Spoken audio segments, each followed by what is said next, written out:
बाराबंकी में lady doctor बंगले वाली जमीन विवाद, बिल्डर चंदा ने लगाए आरोपों के खंडन।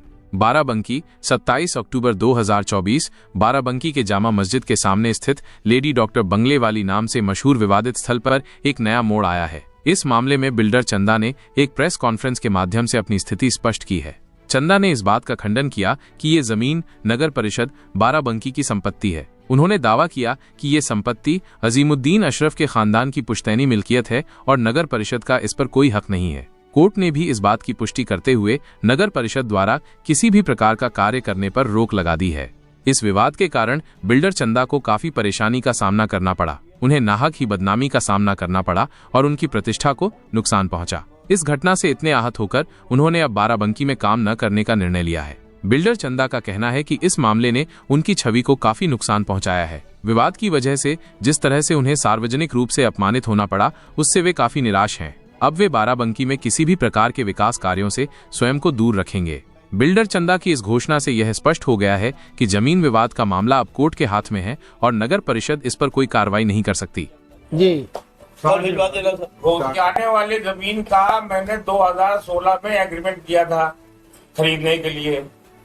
जब मुझे मालूम हुआ इस जमीन में विवाद है तो मैंने 2019 में अपना एग्रीमेंट कैंसिल करा दिया, रजिस्टर्ड कैंसिलेशन कराया और अपना पैसा जो था उनको दिया, वो वापस प्राप्त कर लिया। बस इतनी सी बात है और ये 2019 में हो चुका है। मेरे पास दोनों डॉक्यूमेंट है, जो एग्रीमेंट कराया था वो भी, जो कैंसिल कराया था वो भी। बस। अच्छा, ये लेडी बंगला का मामला जो चल रहा है उसमें लेडी बंगले का मामला है कि वो जमीन हमने खरीदी, एक पोर्शन उसका लिया है और बाकी कुछ पोर्शन को उन्होंने बेचा था खुद।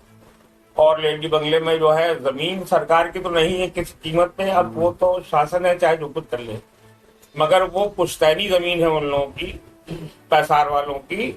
और रशीदुद्दीन अशरफ से भी पहले अहमद हसन से फिर उसका रशीदुद्दीन अशरफ, फिर अजीमुद्दीन अशरफ, फिर इमादुद्दीन अशरफ से पूरी शजरा चला आ रहा है। तब से तक है 1331 फसली निकलवा के भी रख ली हमने, 1864 का बंदोबस्त निकलवा के रख लिया हमने, क्योंकि हम तो सुप्रीम कोर्ट चले गए ना अब। तो ये सारे पेपर्स निकलवा रहे हैं हम सब, उसमें सब में नाम उनका शुरू दर्ज चला है। अच्छा, ये जो गिरफ्तारियां हुई थी, क्या उसके ऊपर कोई और फिर से अभी कोई एक्शन हो सकता है सरकार की तरफ से? वो क्यों नहीं सकता, सुना है भाई बताने तक, क्योंकि वो जो है जब उन्होंने वहाँ इसमें जो है वो लगा दी, चार्जशीट लगा दी है। क्या स्टे हो गया लेडी बंगले पर? नहीं, लेडी बंगले पे स्टे हो चुका है हाईकोर्ट, उसके बाद बाकी बंद कर रहे हैं, वहाँ काम कर रहे हैं, तो हाईकोर्ट में स्टे हो चुका है। उसमें एक जमीन हो रही है जो सिविल कोर्ट के सामने है मस्जिद, भी नाम आपका आ रहा है, उसी की तो बात बता रहा हूँ कि मेरी जमीन मैंने एग्रीमेंट किया था उनसे पैसा लेने के लिए, उन्होंने मेरा FIR करा दी थी, उसी जमीन बता रहा हूँ मैं। उसमें मैंने उनको 50 लाख रुपए दे रखा है, तो जमीन उनकी है नहीं जिन्होंने एग्रीमेंट हमको किया। तो अब हमारी जब आपकी जमीन नहीं है तो भैया हमारे पैसे वापस कर दीजिए, आप अपना एग्रीमेंट कैंसिल करा लीजिए। तो पैसे भी नहीं देना चाह रहे हैं और पैसा हमसे और चाहते हैं। जिनको हमने पैसा दिया, एक मोहिद्दीन हसन है, एक उनकी बहन है, अब्दुल क्या नाम है, मैं नाम नहीं याद कर रहा, रहती है लखनऊ में ही है, उन दोनों भाई बहन का है।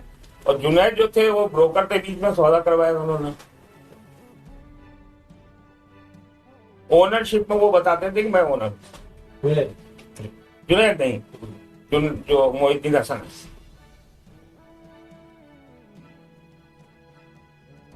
जुनैद तो ऐसे समझ लिए ब्रोकर, इसमें भी रहे, उन्होंने पैसा लिया, जो पहले 3 महीनामे कराए थे उसमें भी ये गवाह है, उसमें भी इन्होंने सबसे पैसा लिया। ये काम करते हैं, इनका ये काम ही है जी, ब्रोकर भी है और सब, मतलब हर तरह के काम है। नहीं, लखनऊ। हाँ, वहीं पर। जब अब ये जमीन खरीदने के लिए किसी के थ्रू गए थे, मुझे याद नहीं, कोई ब्रोकर ले गया मुझे, तब मैंने वहां गया तो जुनैद से मेरी मुलाकात। तब तक तो सोहेल मेरे सामने नहीं आया, जिनका नाम मोहिद्दीन हसन है, सोहेल भी कहते हैं उनको, वो शायर भी हैं। इसके अलावा आपको जमीन नहीं, बस यही है, और कोई भी यही जमीन कराई थी। इसी जमीन में ये जब देखा हमने, जब वहां खाली कराने लगे तभी तो मालूम हुआ। तो काफी हम खाली करा चुके थे, काफी पैसा मैं खाली कर चुका था। इससे तो मतलब ही नहीं है भाई साहब। ये तो 50 लाख रुपए इनको दिया है वो है, और जो मैंने 50 लाख रुपए खाली कराने में दे दिए, लोगों को मकान बनवा दे दिया। जो रहता था उसमें, वो जिसकी फर्नीचर की दुकान है वहाँ, अच्छा। उसको बकायदा छोटा मकान बनवा दिया, उसके साले को बनवा दिया 1000 स्क्वायर फीट। तुमने चलो भाई तुम लोग यहाँ खाली करो। कोई इसरार रहता था, इसरार जो प्रॉपर्टी काम करता है उसको पैसा दिया खाली करने, उसके भाई सब रहते थे वहां। तो जब मैं खाली करा चुका हूँ तब ये सब हुआ। अगर मुझे पहले ही मालूम था ये पैसा तो मेरा वेस्ट चला जाएगा, कोई देगा नहीं, कौन देगा भाई। आज मैं जुनैद से कहूँ और उनसे कहूँ मोहिद्दीन हसन से, मेरा पैसा एक खर्च हुआ, वो कहेंगे मैं क्या करूं?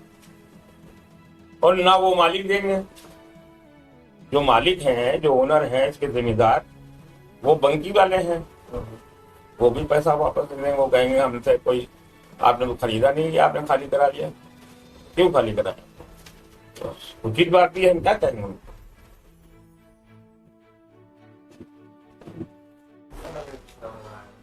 कुछ ये वाली जमीन का जो बता रहे तो वो इसी का हो रहा पुनर्विवेचन जो पहले हुआ था। मैं जुनैद का बता रहा हूँ आपको, यही सामने वाली बात समझ लो।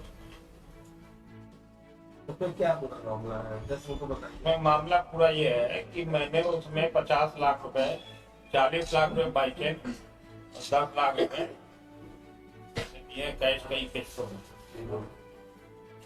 उसमें ये ओनर अपने बताते थे मोहिद्दीन हसन, उनकी बहन है, उनका नाम मुझे नहीं याद आ रहा, वो है कह रही हम मालिक है उसकी जमीन के। यही कहकर उन्होंने मुझसे एग्रीमेंट दिया और हमने उनसे रजिस्टर्ड एग्रीमेंट में उन्हें उस 40 लाख रुपए को दिया उसने। तो अब एग्रीमेंट होने के बाद जब रजिस्ट्री का टाइम आने लगा तो फिर हमने पेपर जो उन्होंने कोई उनको दिखाया तो थे नहीं, क्योंकि आपसी उन्होंने कहा कि नहीं बिल्कुल, हमने कहा चलो सब ठीक है। तो उसके बाद हमने जब चेक किया, जब वो वहाँ काम शुरू किया हमसे जमीन पर किराएदारों को हटाना शुरू किया, तब वो सलमान किदवई वगैरह जो हैं, जो वहाँ बंकी के हैं, वो लोग सब लोग आ गए। तो हम पहले आ कैसे हैं यहाँ, तो मैंने बताया कि मैंने मोहिद्दीन हसन की जमीन एग्रीमेंट किया है, चलो जमीन मेरी, मोहिद्दीन हसन जिसमें किराएदार थे तब कब्जेदार हो खत्म उनका कब्जा। तो फिर हमने उनका भी प्रचार चेक कराया, तो खतौनी में लिख के आ रहा मारूसी काश्तकार, अभी भी लिख के आता है कि केवल कब्जेदार हैं, मालिक नहीं है। और उसके बाद जो है इन्होंने 3 बेनामे हमको बेचने से पहले कर दिए 2 जमीन। वो तीनों बेनामे जो हैं वो कोर्ट के यहाँ सिविल जज यहाँ से वो आदेश जो है तीनों बेनामों को निरस्त करने का हो, ये तीनों बेनामे निरस्त किए जाए, क्योंकि इनको बेचने का अधिकार नहीं है, स्वरूप बदलने का अधिकार नहीं है, ये आदेश में लिखा हो। तो हमको ये बात तो नहीं बताती, जब हमने जांच की तो वो तीनों बेनामे मुझे मिले जो निरस्त हुए हैं। निरस्त हुए तो सब सामने आए, तब फिर उसके बाद मैंने जो है उनसे भरसाना मांगा कि भैया ये जमीन नहीं मिलेंगे। तो उन्होंने जो है पैसा पहले तो टालते मटोल जाहिर दिए कि 50 लाख रुपए आदमी खा चुका है, आसान तो है नहीं लेना। तो हमको टाल मटोल करते रहे। उसके बाद जो है क्योंकि ये जो है मोहिद्दीन हसन तो ऐसे ही है, मतलब एक तरह से मोहरा बंदी है, बाकी तो मेन है जुनैद। तो उसने जो है पैसे से ना देने की वजह पड़े तो उसने मेरे पर एफआईआर दर्ज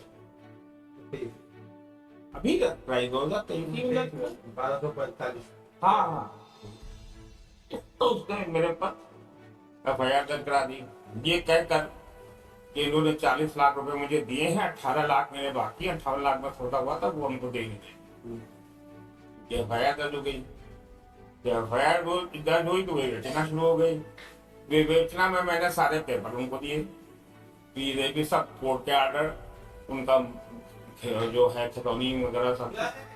फिर उसके बाद अपनी भी जांच की उन्होंने, उसमें जो डीजीसी होता है सरकारी वकील, उसने रिपोर्ट दी कि ये बेच नहीं सकते, इनको बेचने का कोई अधिकार नहीं, ये अनुबंध भी नहीं कर सकते। उसके बाद इन्होंने रजिस्ट्री ऑफिस से लिया, ये सब हमने ओपिनियन नहीं लिया था, जो आईओ है उसने लिए, उसने भी कहा ये बेच नहीं सकते, ये इसके मालिक नहीं। उसके बाद जो भी वहां पर तहसील की उन्होंने जांच की, हमें मालूम नहीं लगा हमने कि तो मेन काम जो पकड़, तो उसके बाद उन्होंने कहा कि आपको इसको लो, एफआईआर लगाई। तो ये तो है, ये पेपर आपके पास, इसके अलावा कोई पेपर हो, उनसे कहा कि आप मालिक हैं, वो दे दीजिए। 2008 में नायक साहब थे डीएम, हाँ, उन्होंने एक आदेश जारी किया था कि जो है कि आदेश समाप्त होगा 2008 तक। आदेश में है कि जमीन जो है रोहतास की तकलीफ भी बिलोंग करती है मेरे पास, और वो उसमें मेंशन है क्या उनका जो जमीन है वो उनके नाम, उनके ही परिवार की पारिवारिक जमीन है। किसकी? जुनैद के परिवार के असल हाँ ना, होगा कागज, मगर ये हवा हवाई बात है, वो तो हम ऑन पेपर दिखाएंगे, हम सबके सबूत दे रहे हैं। और ऐसा ही नहीं एफआईआर लग गई है, 300 पेज की एफआईआर लगी। शिवराज सिंह की कोर्ट में उसको शिवराज सिंह बस कोर्ट में उन्होंने कहा कि साहब इसमें कुछ जो है साक्ष्य रह गए, तो उन्होंने कहा कि ठीक है, जो साक्ष्य रह गए वो प्रस्तुत कीजिए न्यायालय में। उन्होंने ये थोड़ा कहा कि बेचना कीजिए जाके, बेचना का टिकट नहीं कहा है, आप ऑर्डर देखिएगा, है ना। उन्होंने कहा है कि जो आपके पास साक्ष्य रह गए हैं वो यहाँ न्यायालय में प्रस्तुत कीजिए, बस।